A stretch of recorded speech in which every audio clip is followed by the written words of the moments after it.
Welcome दोस्तों। आज हम जिस टॉपिक के बारे में डिस्कस करने वाले हैं वो है टू वेरिएबल लीनियर इक्वेशंस के कितने तरह के सॉल्यूशंस होते हैं और ये कितना होता है नंबर्स में, और ये सॉल्यूशन ग्राफ में किस तरीके से दिखता है इसके बारे में। तो आइए जनरल थ्योरी से ही स्टार्ट करते हैं क्योंकि ये थ्योरी या कॉन्सेप्चुअल वीडियो है।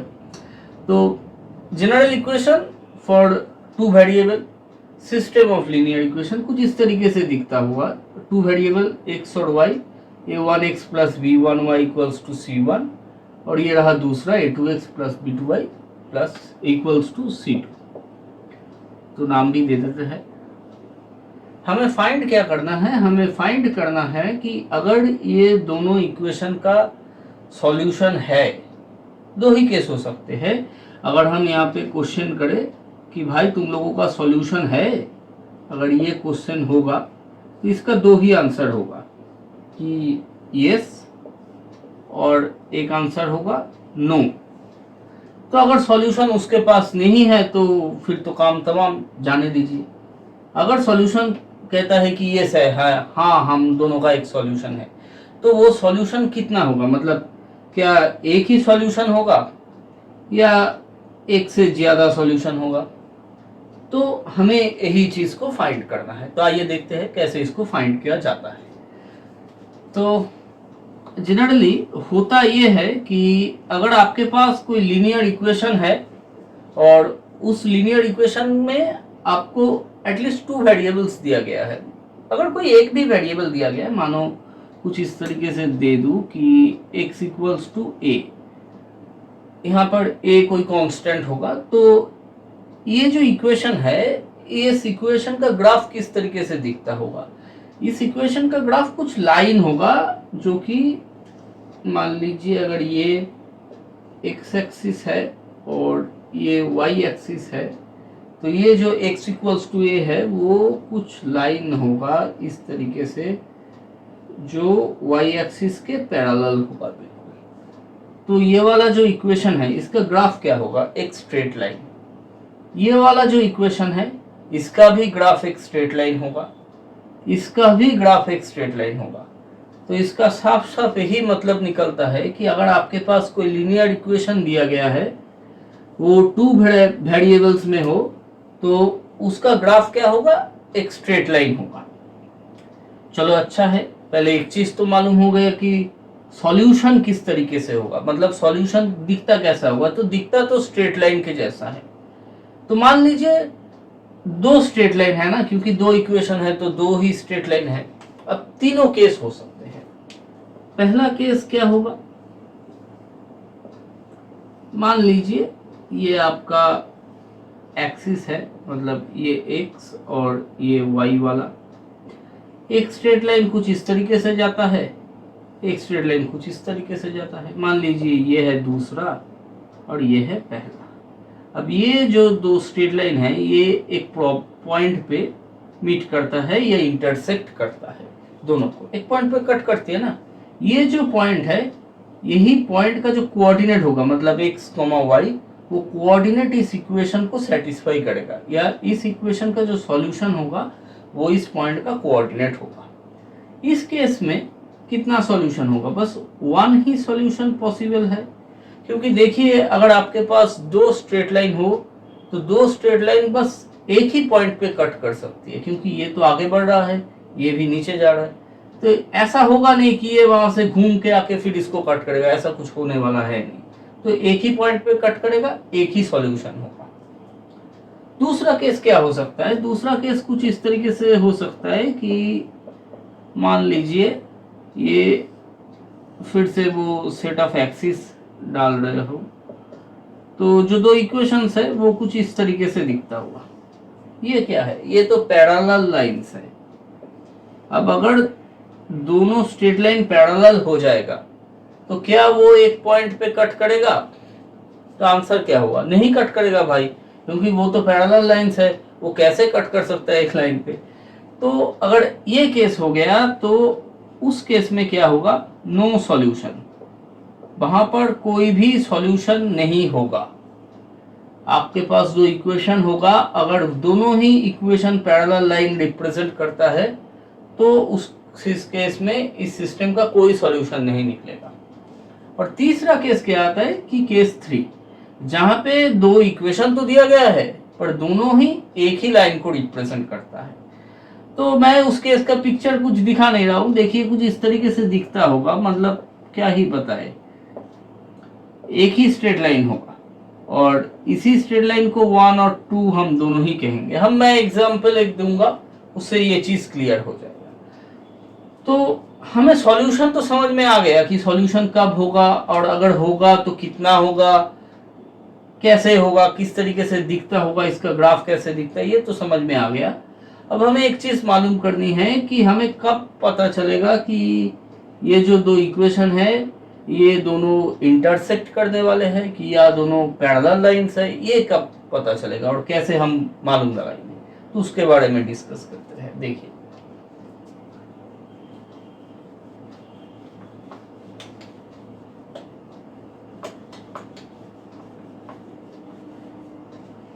एक्चुअली अगर आप ध्यान से देखेंगे तो ये जो दो सिस्टम ऑफ इक्वेशन है ना, ये मतलब म्यूजिकल चेयर की तरह है।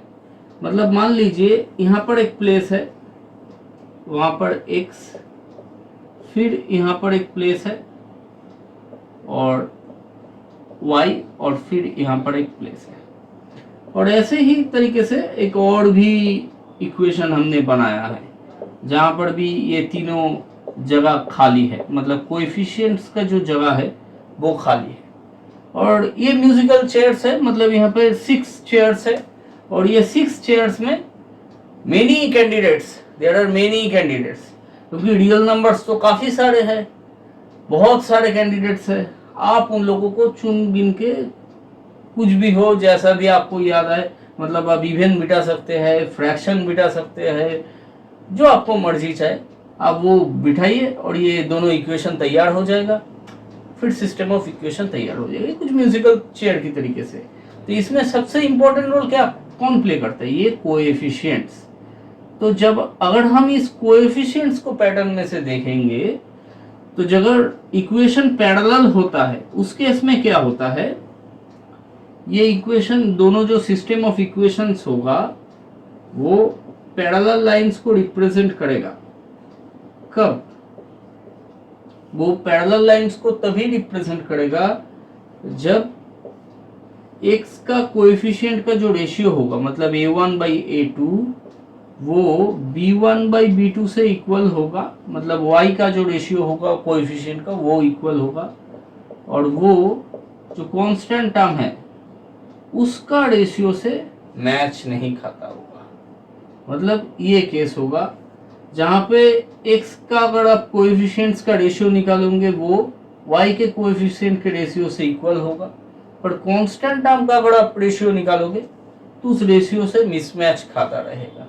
अगर इस तरीके से इक्वेशन रहेंगे तो उस केस में हम क्या देखेंगे कि ये बंदा पैरेलल लाइंस है, और पैरेलल लाइंस में तो हमको मालूम है कि कोई भी सॉल्यूशन नहीं आ सकता, क्योंकि लाइंस तो इंटरसेक्ट ही नहीं करते, इसीलिए हम क्या लिख देंगे, नो सॉल्यूशन, भाई तुम्हारा कोई सॉल्यूशन नहीं है। तो इस तरीके की इक्वेशन किस तरीके से दिखता है मैं एक बार दिखाता हूँ। देखिए मान लीजिए एग्जांपल कुछ इस तरीके से दिखता है, कुछ x प्लस 2y, ये मान लीजिए 8 है, और एक इक्वेशन कुछ इस तरीके से आता होगा x प्लस 2y करके 7। तो ध्यान से देखिए x का कोएफिशिएंट क्या है 1, यहाँ पर भी 1, पर 2, यहाँ पर 2, यहाँ पर 8 आ गया, यहाँ पर 7 आ गया। तो जाहिर सी बात है अगर किसी x और y के वैल्यू के लिए ये बंदा 8 दे रहा है तो उसी सेम वैल्यू के लिए ये 7 तो नहीं दे सकता ना। तो ये कोई सॉल्यूशन यहाँ पर पॉसिबल नहीं होगा। तो ये जो दोनों लाइंस है ये पैरेलल लाइंस रिप्रेजेंट करता है, ये आम सी बात है। ये एक एग्जांपल बन सकता है। और अब हम एग्जांपल देखते हैं जहां पर इंटरेक्शन होगा। तो जब सॉल्यूशन होगा मतलब इंटरसेक्ट करेगा, तो इंटरसेक्ट में हम कैसे निकालेंगे कि हाँ भाई सॉल्यूशन तो होगा। देखते हैं सॉल्यूशन कैसे निकलता है। तो इंटरसेक्टिंग लाइंस,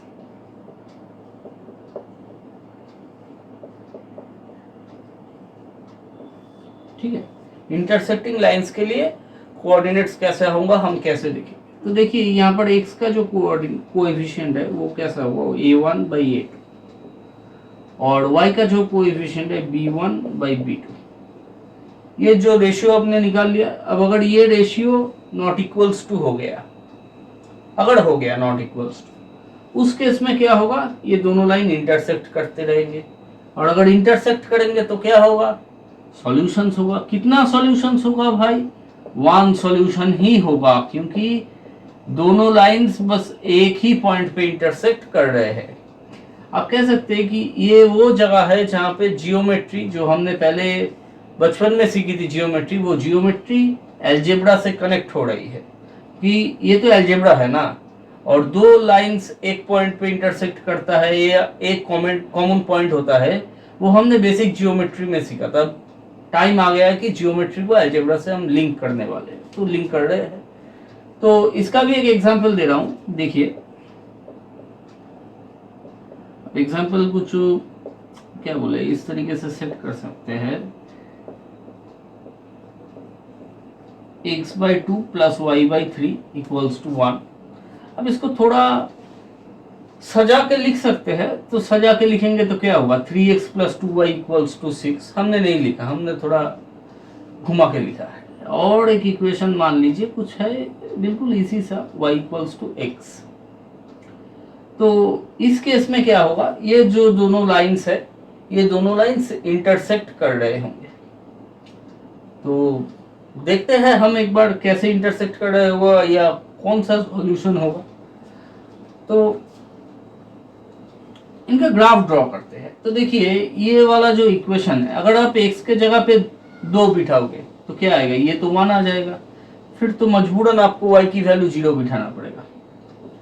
उस केस में ये मान लीजिए कुछ ये पॉइंट होगा जहाँ पे 2,0 होगा, और फिर अगर आप y की जगह 3 बिठाओगे तो 3/3 तो 1 आ जाएगा, और यहाँ पर तो बस 1 ही है, तो मजबूरन आपको x की वैल्यू 0 बिठाने पड़ेंगे। और आपको x की वैल्यू 0 बिठाओगे, y की वैल्यू 3 बिठाओगे, तो वो कुछ इस पॉइंट पे दिखेगा। तो ये जो लाइन है वो लाइन कुछ इस तरीके से जाता है।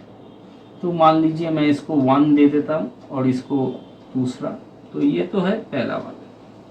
अब y इक्वल्स टू x, ये तो ओरिजिन से पास करता है क्योंकि 0 पॉइंट से जाके कुछ इस तरीके से जाता होगा, तो 2y इक्वल्स टू x।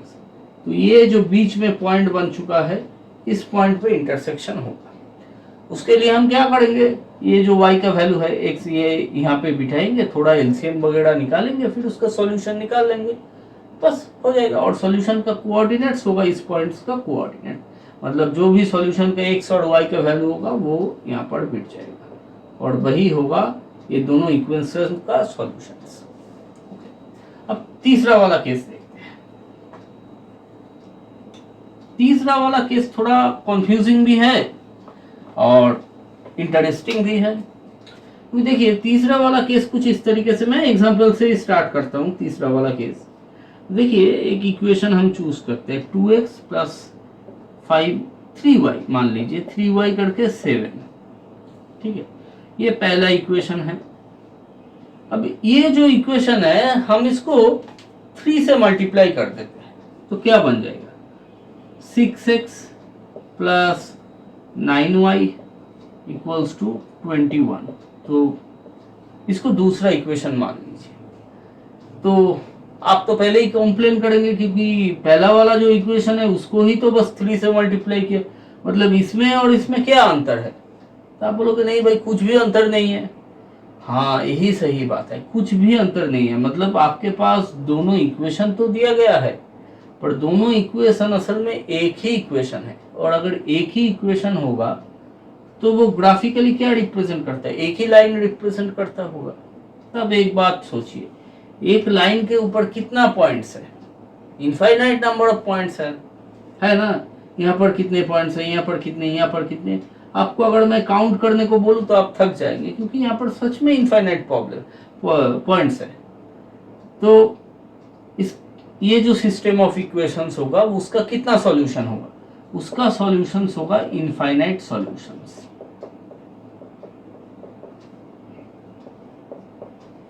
वही केस है जहाँ पे इनफाइनाइट सॉल्यूशंस होता है।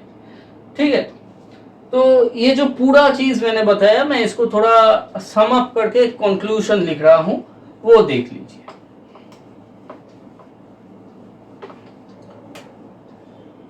तो कंक्लूजन कुछ इस तरीके से है कि अगर हमें ये दो लीनियर इक्वेशन दिया गया है तो कंक्लूजन क्या निकलता है? कंक्लूजन निकलता है कि देखो हमें रेशियो निकालने हैं कोएफिशिएंट्स के। पहला केस क्या होगा, जहां पर ये जो दोनों रेशियो होगा, ये दोनों रेशियो नॉट इक्वल्स टू होगा, उस केस में क्या होगा? One solution. दूसरा केस क्या होगा? दूसरा केस होगा, मान लीजिए पैरेलल लाइंस। तो पैरेलल लाइंस में क्या होता है? A1 by A2, B1 by B2, और कांस्टेंट टर्म का जो रेशियो है वो मैच नहीं खाता। यहाँ पर तो इक्वलिटी होता है पर यहाँ पर नहीं होता। इस केस में जब पैरेलल लाइंस होता है तो वहां पर हम कहते हैं नो सॉल्यूशन। और तीसरा वाला जो केस है उसको इस तरीके से लिखते हैं A1 by A2, B1 by B2, और ये रहा C1 by C2। तो तीनों ही रेशियो यहाँ पर इक्वल होगा और इस केस में आपका इनफाइनाइट सॉल्यूशंस होगा।